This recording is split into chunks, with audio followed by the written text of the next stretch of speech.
welcome along to another video. I am That Cycling Chimp, and in this one my route is going to be a 12 km, yep, you heard that right, traffic free round trip.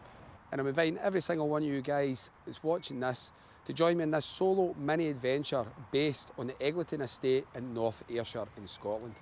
So if you want to find out a little bit more, or maybe you're new to the channel and you would just like to see Scotland by bike, you've came to the right place. So stick around, grab yourself a cuppa, kick back and relax, and let's get the show on the road.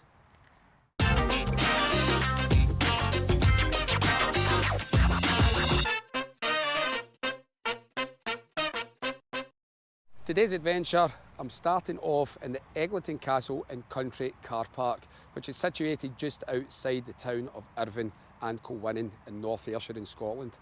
As this is a mini adventure today, I've decided to bring my mini bike with me, the Brompton G Line.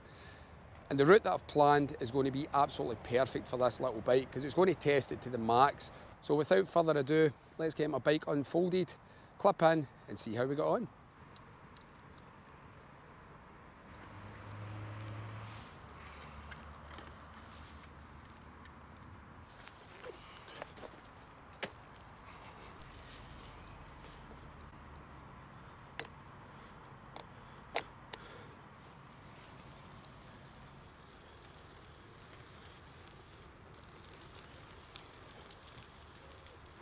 Now, as I said in the intro of the video, this place that I'm cycling in today is pretty close to my heart. The reason for that being is, well, this is the Chimp's old stomping ground for when he was a kid. And this is where I learned that adventures can be really fun, especially in woodland areas. Now, filming today is going to be a little bit harder than usual. The kids are on holiday from school in my area, so it is a little bit busier than usual. And talking about holidays, somebody had sent me a private message on Instagram and they were asking if there was any local areas that was good for cycling in, something that was short, easy, and anybody with any abilities could ride it. It took me a little while to think where would be the best area for it. And it just came to me one afternoon when I was thinking where I was going to take the Brompton G Line to test out. The idea for today is we'll cycle round about and we'll have a little look at some of the historical landmarks, because there is a bit of history to this park. And talking about history, I've just came to the first little landmark. This isn't too far from the visitor centre car park. It's maybe about 5 minutes in the bike, and it's actually the Dovekit. Now, this was actually used years ago for keeping pigeons or doves. And it was the means for the family that owned the castle way back when to send messages out to people. So here we have a little map of the country park itself, and as you can see, we're right next to the Dovekit, which is that building right there. It's actually called a Dooket in Scotland. I remember years ago that was in disrepair, so they've done some restoration work to it. And they've also locked the door off, so you can't actually get inside it anymore. You used to be able to get in there. But it just shows you that it's amazing that these things still stand the test of time, because that's been there for hundreds and hundreds of years. My plan just now is I'm going to start heading towards what's locally known as the Five Stones or Cairnmount. You get some pretty good views up there as well. I'm just a little bit cautious and dubious about the gravel paths today. We've had a spell of dry weather, but we've had rain the last 2 nights. And some of these areas over here can be a bit boggy, but it's just perfect conditions to test this little bike out.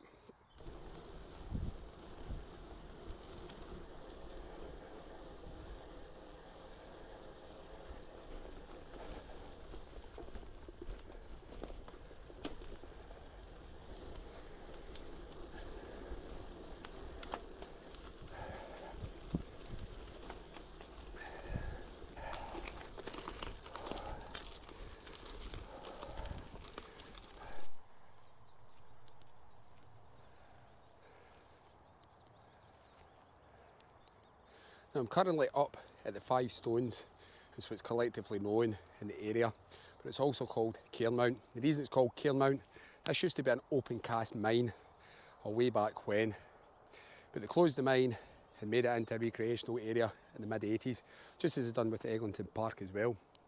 But the views up here are absolutely spectacular. Even in a clear day, you can see all the way about. You can see all the way over to the Isle of Arran and Goat Fell.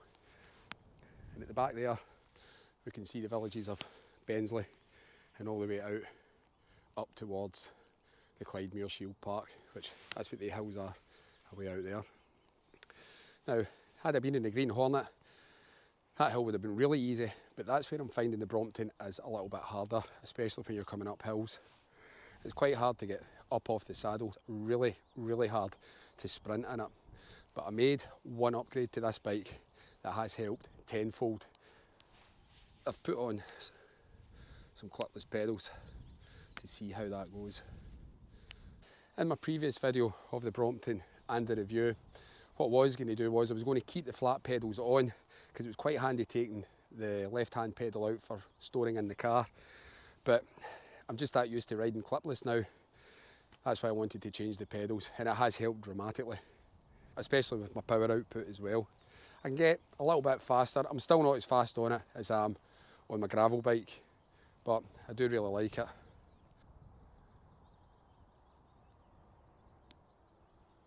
And here's something that you'll probably hear anybody that's older than you say. I remember when this was fields, and I do actually remember when this was all fields.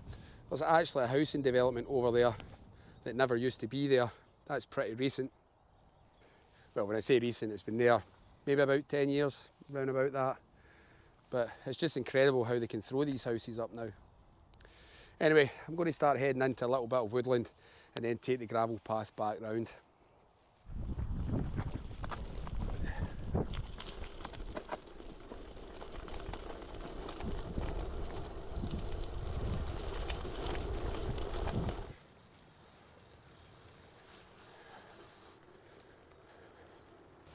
It's been a very, very long time since I've been through the Surly Wood.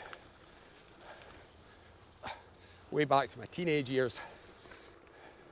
When I was younger, we used to have good tree swings and things that health and safety probably wouldn't let you do these days. But it was a completely different generation back then.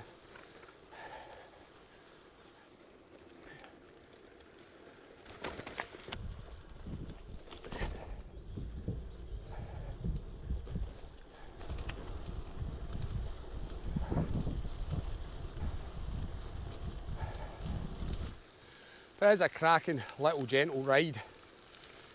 Really good for a recovery ride as well, cycling round about here.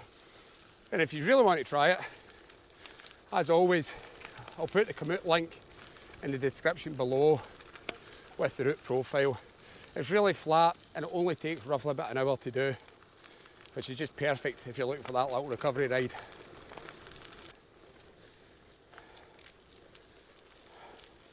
As you can see, it's starting to get a little bit more boggy.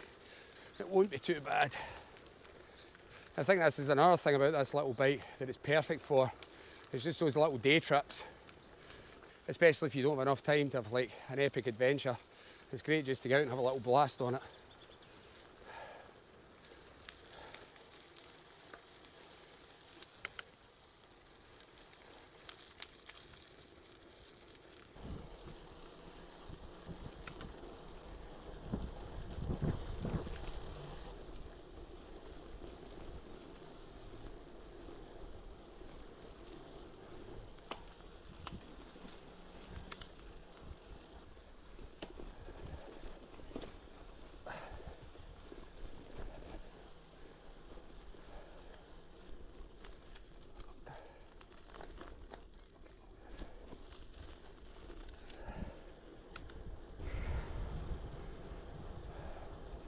Well, I took a wrong turn and I've Komooted myself. I thought I had the map on, but I had to stop for a little second and I must have moved it. So there's a little bit of a detour to get back on track. And that's the great thing about mini adventures. There's no such thing as being lost. Unbelievable. Well, it's not too bad, it wasn't too much of a detour. And I've actually maybe found a better route. I suppose the good thing about it is the Brompton's definitely going to work out. I just hope I don't get a puncture. I'm still running tubes on this thing. I've not I've not been out of the way to change it to tubeless yet. I think the path, the path's that way. I think we're back on track. I actually think this is the original path I was going to take, but there's a lot of down trees.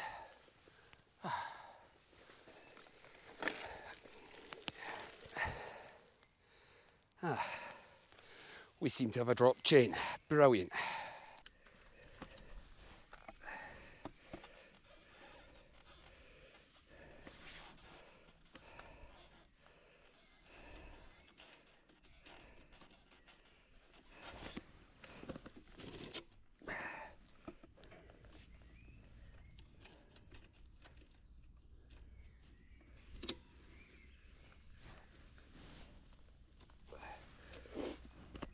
Well, that's a new one for me. I've never had a drop chain since riding the Brompton.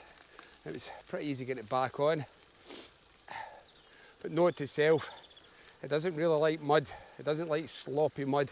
It doesn't like changing, but once you get back onto the gravel, it's a lot better. Drop chain.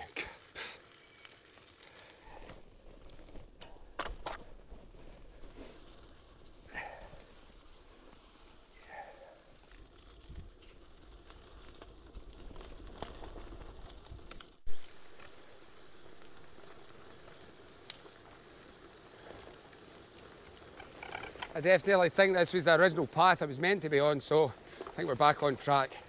Ooh, it's pretty boggy. And the little Brompton Peels does not like this stuff.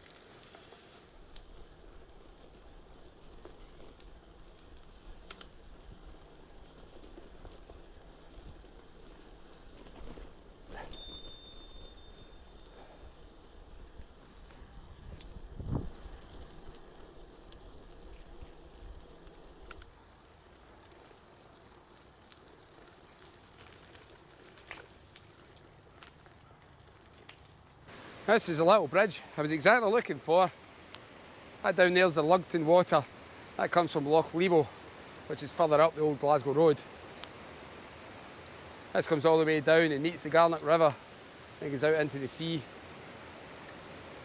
I know exactly where I am now, so we're okay. We're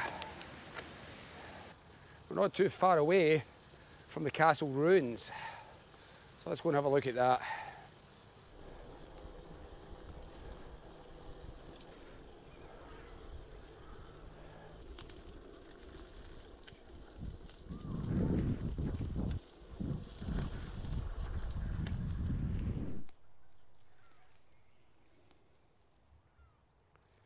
Now that little bridge behind me is known as Tournament Bridge, and I'll go on to that in just a little second about the tournament that happened here. Just having a little look, this is not the original bridge that's always been here. This was actually restored. Can't actually see the castle either because the woodland has grown that much, but we'll take you up to the castle in a little moment and we'll get a look round about there. But as always, there are some plaques that have maybe seen better days, but it does tell you a little bit of the history of the Tournament Bridge. So, as it says here on the plaque, the reason this is known as Tournament Bridge is mainly remembered as the only surviving relic of the Eglinton tournament apart from the castle. And that was the last greatest medieval tournament in 1839. Now, the reason that they had the tournament here was because the year before, when Queen Victoria ascended to the throne, they thought that the coronation was quite lacklustre, so there was no expense spared, and the Montgomery family paid everything that they could into making this one of the biggest tournaments in the country. Unfortunately, the first day was a washout, but the second day went on, and there was one or two notable people that attended this tournament and actually competed in it as well, one of which was Louis Napoleon Bonaparte. Yes, not Napoleon as in from the Napoleonic Wars, but it was his grandson, and he attended the tournament for swordsmanship. Now, he would then go on to become the first president of France and the last of the monarchy. But there's a lovely little gravel path I'm just about to take. It takes you all the way up and round to the castle. There's a couple of people over there that's actually riding horses. I'm just waiting till they move out of the way, and then we'll make our way around. And also another notable person who wasn't at the tournament but used to come here quite often was the poet Robert Burns. He actually worked and lived in the town of Irvine in Glasgow Venel. He used to come here quite a lot to relax, and apparently in some of his poetry there's a lot of references to this park.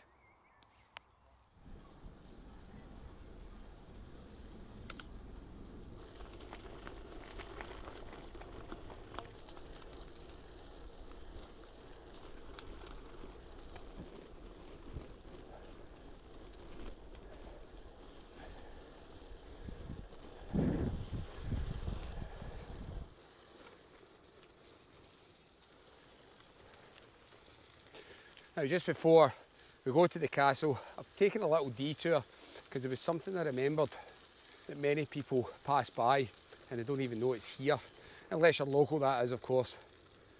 Now, back in the old days, way before electricity, people had to find better ways to store and preserve their food. So, about a 5-10 minute walk away from the castle and up a little gravel slope, you'll come across this. Now, that there is an ice house. That's where the Montgomery family used to keep all their supplies, including ice and snow. I also used to remember when I was a kid, going through these woods, there used to be like a big woodland walk, which was like pathways through the treetops. Again, it's since been taken down due to health and safety. I actually think they were burned to the ground way back in the 90s, but it's definitely a lovely little bit if you're looking for a woodland walk as well. And if you've got a mountain bike or gravel bike and you want some of the rough stuff, it's definitely a place to come to. But let's go and see the piece de resistance, the Eglinton Castle ruins.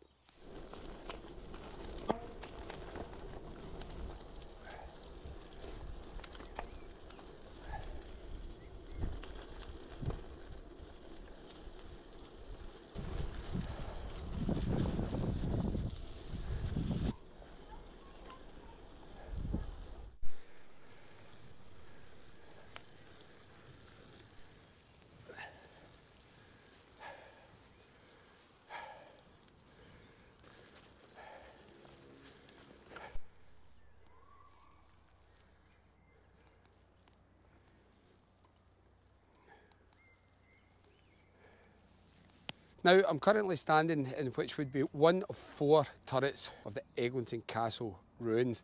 Now, this isn't the original castle. There was a castle built here before, but it was burned to the ground a long time ago. Then, I think it was the 12th Earl of Eglinton, who was one of the Montgomerys, had decided that they were going to build another grand castle on the grounds. And grand castle it was. It was a Georgian mansion, or gothic style, as they like to call the architecture at the time.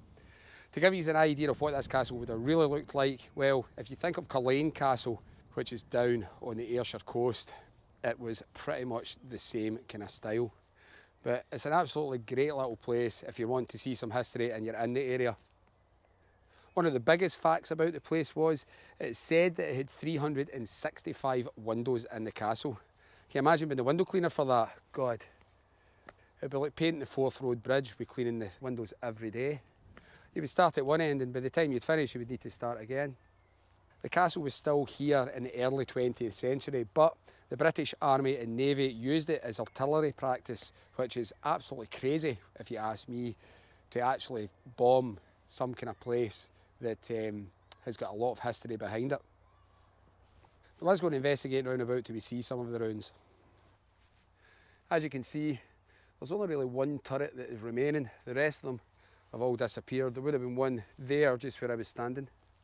There'd also be one just over there as well. Now, believe it or not, I'm actually standing in the grand hallway, which, as you can see, is no longer here.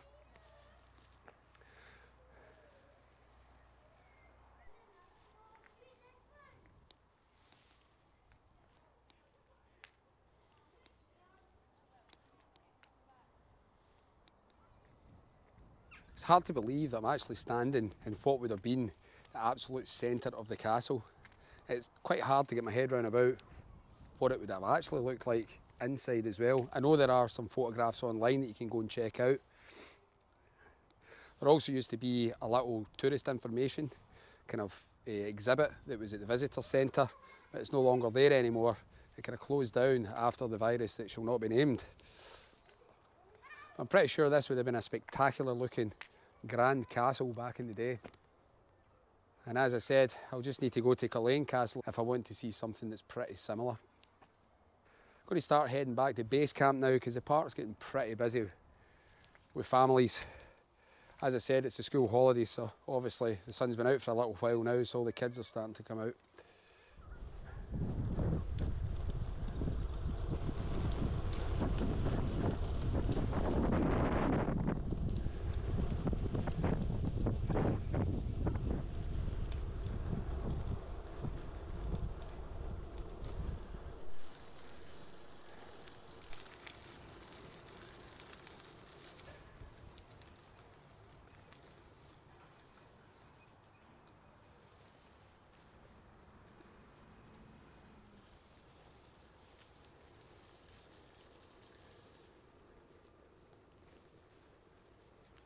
Well, that's us got to the end of yet another video. Even though it's been a mini adventure, it's been quite an enjoyable one.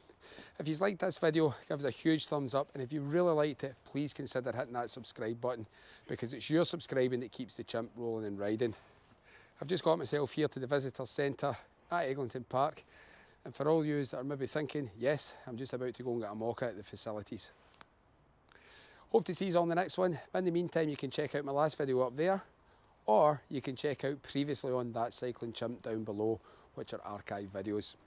Until the next time, guys, it might be a bigger adventure. Bye for now, and remember to pedal smart out there.